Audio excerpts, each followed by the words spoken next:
नमस्कार जय जगन्नाथ। ढाबा हो रेस्टोरेंट हो आम जो जाऊँ खाइया राइस सहित तो निहाती डाल फ्राएटा खाऊँ ना तो खाई हेनी।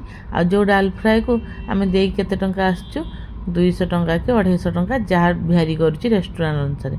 आज चलतु घरे बनईकि से डाल फ्राए खाइबा जहाँकि बहुत ही टेस्टी होता है। से मुझे कौन कली तेल आगे नहीं तेल टिके जीरा सुखिला लंका पकई भाजदेला काटी रखि रसुण को पकईदे आ काटी रखि अदा पकई भल भाव में भाजीदेला कटा पियाज दे कि समय भाजवा।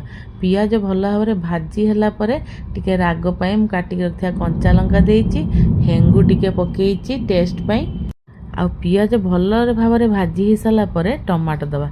जी क्वांटिटी पियाज ने से टमाटो ने मुझे 2टा पियाज 2टा टमाटो नहीं आते किसी बेसिक मसला जमी धनिया पाउडर जीरा पाउडर गरम मसला देकी भल भाव में कषि देगी जो डालीटा को सीझे रखी आम देदेबा।